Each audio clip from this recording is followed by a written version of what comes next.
Olá, querido irmão, querida irmã, seja bem-vindo, seja bem-vinda a este nosso quarto encontro do nosso Retiro Quaresmal.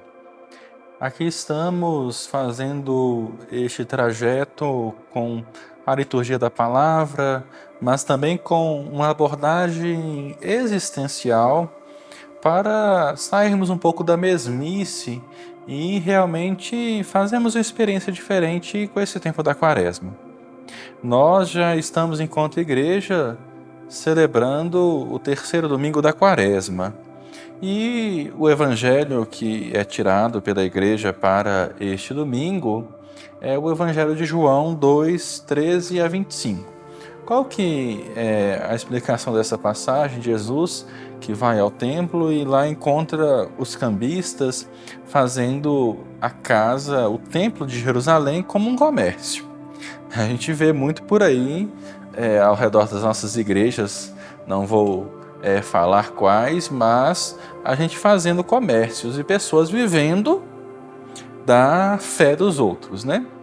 Hoje nós temos comerciantes da fé.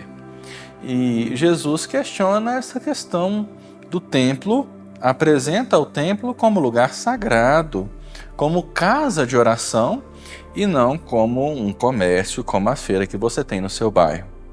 E assim nós devemos compreender o templo como casa de oração, não como casa de comércio. Lá o povo estava vendendo animais, estavam vendendo outros produtos, e a essência do templo, que é o lugar de oração e o lugar do encontro com Deus, estava sendo perdido. Ou seja, a nossa igreja, a nossa paróquia, aquilo que deve ser apresentado e ofertado para o povo, ofertado, é a palavra de Deus, que é nosso alimento e que é nosso sustento. E a Eucaristia, que é a presença real e substancial de Deus. Ou seja, nós não podemos fazer da nossa igreja como um comércio. Infelizmente, o que nós estamos vendo por aí é que as pessoas perderam a consciência de um dos mandamentos da igreja, dos 5 mandamentos da igreja, que é ajudá-la em suas necessidades. Né? O povo não quer ajudar mais a igreja com o seu dízimo, fazendo a devolução do seu dízimo. As pessoas não querem mais ajudar a igreja, porque acham que a igreja é rica. Aqui no Santuário Basílica de Nossa Senhora da Piedade, eu, como pró-reitor de evangelização, não posso pegar a imagem de Nossa Senhora da Piedade esculpida em cedro por Aleijadinho e vender. A igreja é rica em patrimônio, mas ela não pode simplesmente sair dispondo seus patrimônios, né? E assim nós devemos ajudar a igreja em sua sustentação, como por exemplo aqui temos a família dos devotos de Nossa Senhora da Piedade. Meus irmãos, quando olhamos para a igreja como lugar de oração, nós não devemos fazê-la como um comércio, mas lugar e polo de irradiação da fé e de dispensação dos sacramentos. Obviamente, no tempo de Jesus, o templo não era uma igreja católica, né? Era um templo judaico. O templo, como neste evangelho aqui hoje proposto pela igreja, que demorou muito tempo para ser construído, 46 anos para ser construído. Assim, não era um cômodo que você constrói do dia para a noite, olhe lá. E o povo judeu lá se encontrava. Lá era o lugar do encontro com os rabinos, com os mestres da lei, para o ensino da Torá. Assim, nós temos dentro da nossa igreja católica o ensino da palavra santa de Deus. Só que, infelizmente, e aí faço uma crítica, que as nossas igrejas estão se tornando cada dia que passam mais barulhentas. As pessoas não têm mais a sabedoria de ficarem caladas no templo. A gente quer chegar, quer conversar, a gente fica mexendo no celular, no WhatsApp e ficamos conversando, colocando o papo em dia. E me perdoem, mas dentro da casa de Deus, nós devemos manter o silêncio, e manter uma postura adequada. A casa de Deus, quem fala é Ele, hein? Ele, através da sua palavra, através do Padre, na meditação da palavra santa de Deus, e devemos prestar atenção. A questão é que nós dispersamos muito. Às vezes nós chegamos nas igrejas e nós não sabemos se nós estamos dentro de uma igreja ou dentro de um boteco, porque as pessoas não têm mais respeito pela casa de Deus. O povo judeu tem um respeito muito grande pelo templo, porque lá é o lugar do encontro, lá é o lugar do encontro com Deus. O templo judaico é o tempo de aprendizagem e não de murmuração e de conversas paralelas. E é um tanto de gente conversando e fica aquele zum, zum, zum, aquele zumbido dentro da igreja. Assim, dou um ensinamento. As igrejas góticas, neogóticas que nós vemos por aí, são igrejas muito altas, para mostrar a grandiosidade daquele que está dentro daquele templo, ou seja, o próprio Deus. Mas nós tínhamos igrejas que as portas eram pequenas, ou seja, para a pessoa entrar, não era igreja de anão. Para a pessoa entrar, ela tinha que se encurvar. Esse ato de se encurvar-se é uma questão de respeito para com a casa de Deus. Logo, vamos também tomando consciência que a procissão de entrada da Santa Missa não é simplesmente o padre que está entrando e fazendo um desfile. Em primeiro lugar vai o crucificado à frente, depois vão os ministros, os leitores, os acólitos e por aí vai. Mas o sentido da procissão de entrada também é o sacerdote levando todos os nossos pedidos e entregando sobre o altar do sacrifício os seus pedidos com um beijo. Por isso que o padre beija o altar. Ele beija o altar levando também os nossos pedidos. Isso é uma leitura mística, mas tem um sentido.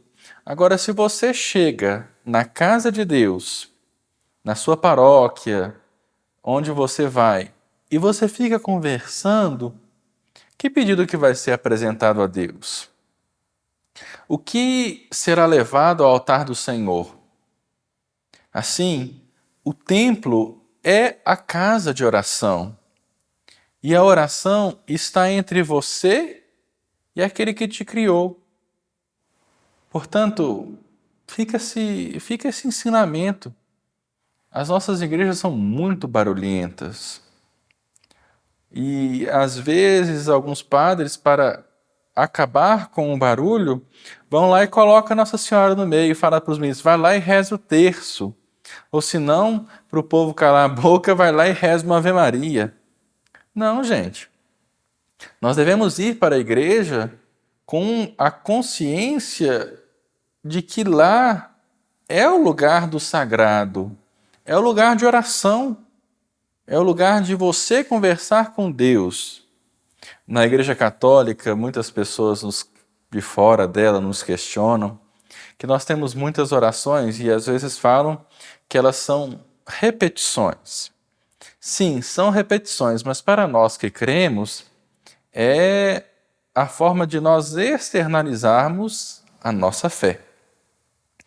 Mas um exercício dentro desse tempo da Quaresma que convido você a fazer é olhar para si mesmo e conversar com Deus também de uma forma espontânea.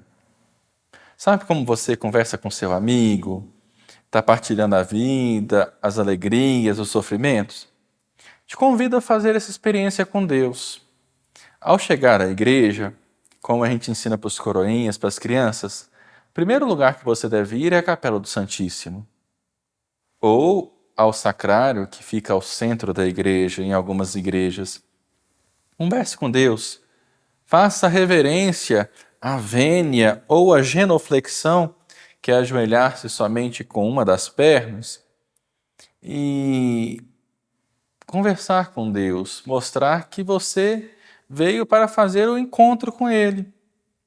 E isso, minha gente, não é só no tempo da Quaresma, onde às vezes nós colocamos um canto gregoriano para as pessoas entenderem a diferença do tempo que estamos vivendo enquanto igreja, mas é sempre. Vá para a igreja não para colocar o papo em dia depois que acabou a missa, acabou o encontro. Você pode ir para um outro lugar com seu amigo, com seu grupo e conversar, mas a igreja, o templo, é casa de oração, é casa de encontro com o sagrado. E lá deixe abertura para que ele entre em seu coração. Agora, se você fica conversando, se você fica mexendo nas redes sociais, onde vai ter espaço para Deus? Se na hora da missa o padre está rezando e você está respondendo as mensagens, está vendo lá as redes sociais, tem gente que leva até fone Bluetooth para dentro da igreja e fica com o ouvido ouvindo o padre e com o outro ouvido ouvindo outra coisa. Você acha que deve ir para a igreja pensando assim? Para estar meio corpo presente? Ou às vezes a pessoa só com o corpo presente, mas não está ouvindo nada, não está entendendo nada do que está acontecendo. Você vai para a igreja para quê? Você encontra-se com Deus no templo, que é a sua comunidade? Com qual finalidade? A gente vai para a igreja para arrumar namorada? A gente vai para a igreja para tomar conta da vida da vizinha? A gente entra na fila da comunhão para comungar, para olhar o vestido, a roupa, às vezes incoerente com o espaço que deve estar? Como que está a sua postura enquanto cristão católico para com o templo, a casa de Deus? Porque aí está mais ligado à psicologia, né? É uma perversidade e um desconhecimento de onde você está. E mais importante, como que está o templo que é você mesmo? Você está se cuidando? Você está se imergindo pela palavra de Deus? Olha, nós estamos num tempo de conversão.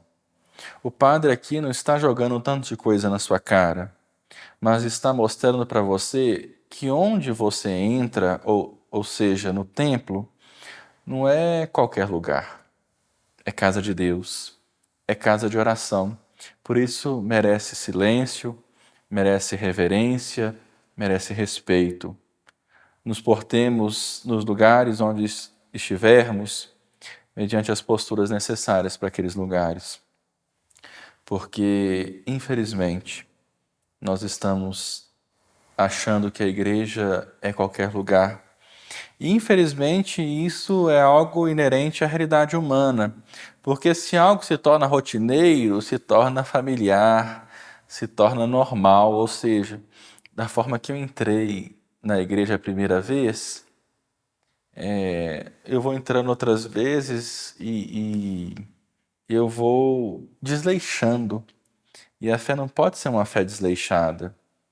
O seu encontro com Deus deve ser aquele primeiro encontro que o coração arde, que acelera, as mãos ficam suadas, às vezes faltam palavras.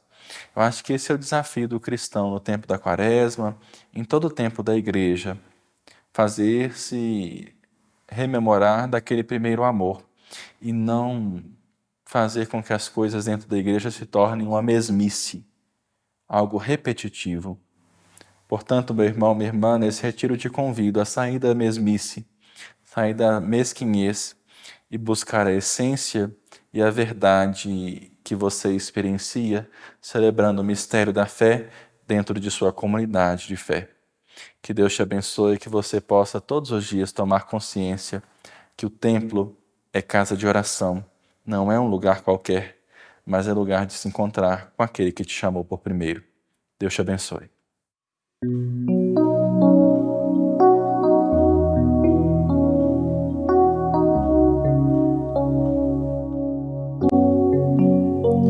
Senhor, tens palavras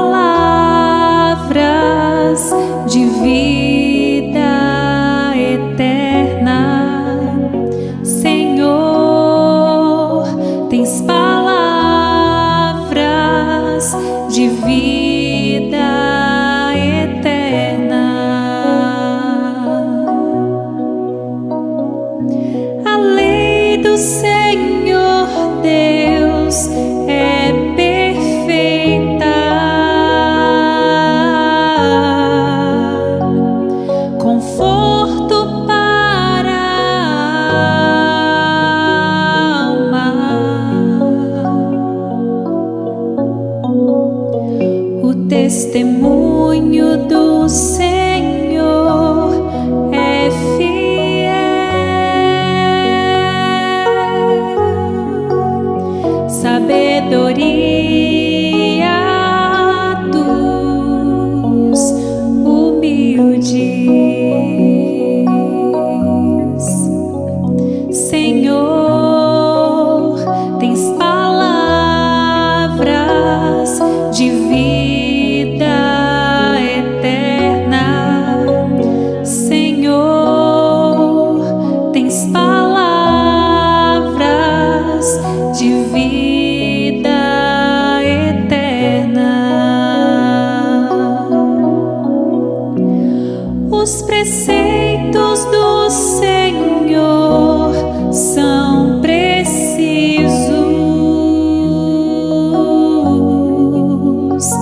alegria ao coração. O mandamento do Senhor é brilhante, para os olhos é uma luz. Senhor, tens palavras de vida eterna. Senhor, tens palavras de vida eterna. É puro o temor do Senhor, imutável para sempre. Os julgamentos do Senhor são corretos e justos igualmente. Senhor, tens palavras de vida eterna. Senhor, tens palavras de vida